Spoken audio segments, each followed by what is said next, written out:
Saya ini kalau dari kampus selalu pulang larut malam. Bukan ada mata kuliah tambahan, melainkan nongkrong-nongkrong gak jelas untuk refreshing dengan teman-teman. Melihat jam tangan sudah menunjukkan pukul 23.30 malam, saya dan ketiga teman saya, sebut saja namanya Ivan, Rizky, dan Sony, memutuskan untuk pulang. Dan seperti biasa, saya dan Sony selalu bareng, karena jalur ke rumah saya searah dengan jalur ke rumahnya. Kami berdua menggunakan sepeda motor masing-masing. Di awal perjalanan menuju pulang, kami menjalankan motor beriringan satu sama lain. Malam kali ini ditemani hujan rintik-rintik yang dinginnya cukup menembus jaket dan membuat saya menggigil. Tiba-tiba Sony meminggirkan motornya dan mengajak saya untuk mampir bila ada warung nanti, karena kami memang belum makan sejak tadi siang. Setelah saya menyetujui, kita pun kembali jalan, dan saya jalan di belakang Sony. Di perjalanan yang sepi, hanya ada beberapa pengendara. Sebenarnya malam ini malam yang aneh. Biasanya saya pulang jam 00.30 saja tak seperti ini. Walaupun hujan rintik-rintik, masih ada orang yang berlalu lalang. Namun saya tepiskan pikiran itu. Mungkin itu hanya perasaan saya saja. Sialan, malam ini memang begitu dingin sekali. Saya kurangi kecepatan motor karena dingin yang membuat konsentrasi saya buyar saat mengendarai motor. Tiba-tiba Sony yang di depan saya berhenti. "Kenapa Son, motor lu?" tanya saya kepada Sony. "Tadi gue gak lihat ada polisi tidur gede banget, gue hantam aja. Makanya gue berhenti untuk ngecek takut kenapa-napa nih motor," jawab Sony. "Polisi tidur? Setahu gue jalan gak ada polisi tidurnya. Dan gue dari tadi di belakang lu juga gak lihat lu ngehantam apapun," seru saya. Dan hal ini membuat kacau pikiran saya. Apa yang terjadi dan apa mungkin Sony hanya bercanda? Sony gak mungkin bercanda, karena setahu saya, dia itu orangnya kalem dan untuk bercanda pun jarang sekali.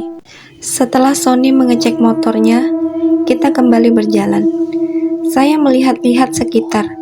Ternyata hanya saya dan Sony saja yang berada di jalan malam itu. Dan itu membuat saya heran dan penasaran. Tak lama kemudian, dari kejauhan samar-samar lampu 5 watt. Dan begitu semakin dekat, itu ternyata sebuah warung. Warung itu tepat di sebelah kiri sebuah baleho ataupun papan iklan besar yang masih kosong. Belum ada iklan yang terpampang. Akhirnya Sony dan saya berhenti dan mampir ke warung tersebut. Pas saya turun dari motor, tiba-tiba saya tersandung papan kilometer yang tingginya selutut dan cukup membuat kaki saya sakit. Ya sudahlah, faktor dingin dan sedikit kecapean membuat saya nggak melihat adanya papan kilometer itu. Kami berdua masuk ke warung tersebut. Tersedia bangku dan meja, kami pun duduk.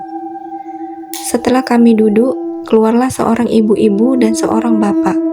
Sepertinya mereka suami istri dan menyapa dengan ramah sambil tersenyum. "Pesan apa, Mas?" tanya ibu warung itu sambil tersenyum. "Pesan kopinya 2, Bu. Kalau ada makanan ringan seperti roti juga pesan 2 ya, Bu," jawab Sony. Ibu itu pun tersenyum dan kembali masuk ke warung untuk membuatkan kopi. Sambil menunggu, saya pun iseng-iseng bertanya kepada suami si ibu warung. "Warungnya buka 24 jam ya, Pak?" tanya saya. "Iya, Mas. Saya berjaga bergantian dengan istri saya," jawab bapak itu. "Malam ini dingin sekali, Pak, dan jalan begitu sepi sekali," ujar saya. Dan bapak itu hanya tersenyum kepadaku. "Ini Mas, kopi sama rotinya," ujar ibu warung sambil menyuguhkan kopi dan roti yang kami pesan. "Oh iya, terima kasih ya, Bu," jawab Sony. "Saya buatkan tahu isi juga," Dingin-dingin begini enak loh mas, untuk isi perut mas-mas ini masih hangat loh mas, ujar ibu warung. Iya bu, terima kasih, jawab saya. Lagi-lagi ibu itu tersenyum kembali kepada saya dan Sony. Lalu saya ambil tahu isi itu. Kebetulan saya sangatlah lapar karena menerjang dinginnya malam ditambah rintik hujan. Setelah saya makan, ternyata enak juga tahu isi ini. Begitupun juga sambalnya. Sampai-sampai saya dan Sony habiskan tanpa tersisa. Seperti biasa, sehabis makan saya bakar sebatang rokok sambil menyeruput kopi hitam hangat. Beberapa saat kemudian, semua tadi berapa bu? Kopi 2, roti 2, dan tahu isi kita berdua habiskan. Hehe, ujar Sony sambil tertawa. Semuanya 20.000 mas, jawab ibu warung sambil tersenyum. Setelah kami membayarnya, kami pun segera melanjutkan perjalanan pulang. Saat saya menuju motor, lagi-lagi saya tersandung papan kilometer. Oke, kali ini saya benar-benar meleng. Penasaran dengan papan kilometer yang membuat kaki saya tersandung, saya pun melihatnya. Di sana tertulis kilometer 12. Setelah rasa penasaran saya hilang, akhirnya kami pun memulai perjalanan pulang. Jalan masih tampak sepi. Hujan rintik-rintik sepertinya tak mau berhenti juga. Di pertigaan jalan, Sony pun belok kiri. Karena kali ini saya sudah gak sejarum lagi dengan dia. Dan rumah saya masih agak jauh sedikit. Anehnya, di jalan yang menuju ke rumah saya tidak seperti tadi. Ada beberapa kendaraan yang lalu lalang.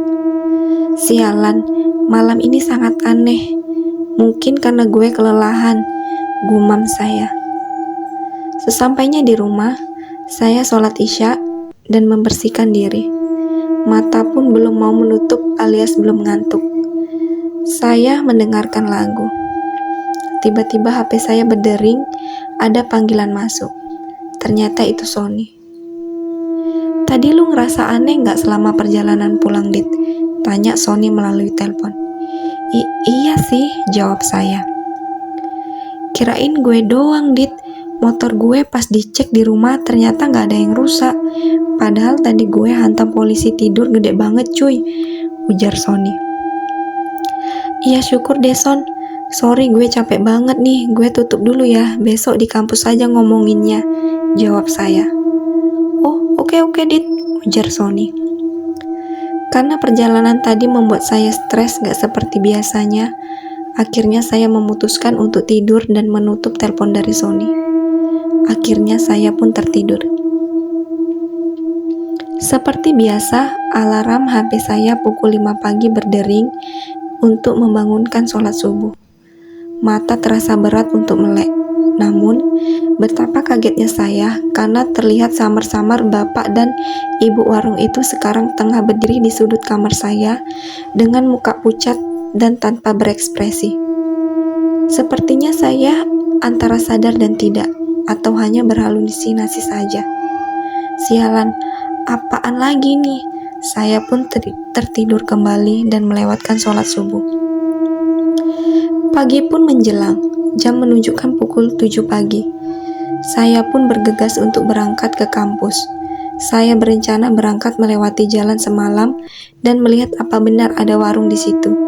Teringat ada papan iklan besar dan papan kilometer 12 di sana. Akhirnya saya sampai di jalan yang kemarin saya lewati. Ternyata jalan ini tidak sesepi malam hari. Dari kejauhan terlihat papan iklan besar. Setelah saya dekati, di sana juga terdapat papan kilometer bertuliskan kilometer 12 yang membuat saya tersandung semalam. Ya tidak salah lagi, ini tempat saya dan Sony semalam mampir ke sebuah warung. Dan betapa kagetnya saya, karena tepat di sebelah kiri papan iklan besar yang masih kosong itu, ternyata hanya sebuah kebun kosong yang ditumbuhi rumput ilalang dan semak belukar. Tidak ada satupun warung di situ. Namun, di dalam kebun terlihat dari kejauhan ada sebuah rumah kosong yang nampak tua. Rumah itu atapnya sudah runtuh sebagian. Entah saya berhalusinasi atau tidak. Di sana terlihat sosok perempuan melambaikan tangan dari dalam rumah tua itu. Dengan jelas saya lihat rambut panjang bergaun putih.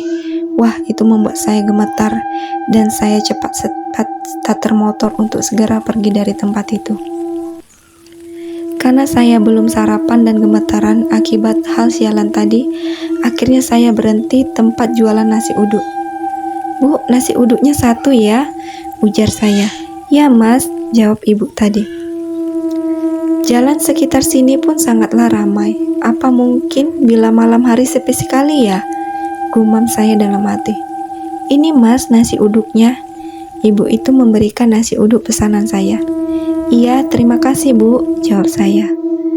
Rasa penasaran membuat saya bertanya kepada ibu itu. "Bu, apa kalau malam jalanan ini sepi sekali? Tidak ada kendaraan yang lewat sama sekali?" tanya saya. "Oh tidak dek, kalau malam di sini lumayan rame, apalagi ditambah truk-truk bermuatan yang diperbolehkan jalan di atas jam 10 malam, jawab ibu itu. "Oh begitu ya ibu," ujar saya. "Kenapa mas? Kok mas pucat begitu? Sedang sakit ya?" tanya ibu itu. Dan akhirnya saya pun menceritakan kejadian yang semalam saya dan Sony alami. Dan ibu itu kemudian menjelaskan. Dulu di kilometer 12 itu ada sebuah truk yang menabrak warung, dan warung itu hancur tak berbentuk, menewaskan pemilik warung tersebut, yaitu pasangan suami istri. Rumah di dalam kebun itu adalah rumah pemilik warung yang tewas itu. Jadi yang mas makan semalam itu hanyalah tipuan mata saja. Mas itu sebenarnya gak makan apa-apa, ungkap ibu itu. Saya sering melewati jalan sini, tapi baru kali saya merasakan hal seperti semalam, ujar saya. "Ya, kemana-mana banyakin doa ya mas," timpul ibu itu. Setelah mendengar penjelasan ibu warung itu, saya pun merasa ingin pingsan. Berarti penampakan di kamar saya tadi pagi itu bukan halusinasi saja, melainkan penampakan hantu pemilik warung itu. Akhirnya, saya tidak memberitahukan hal ini ke Sony. Saya takut dia jadi trauma akan hal ini.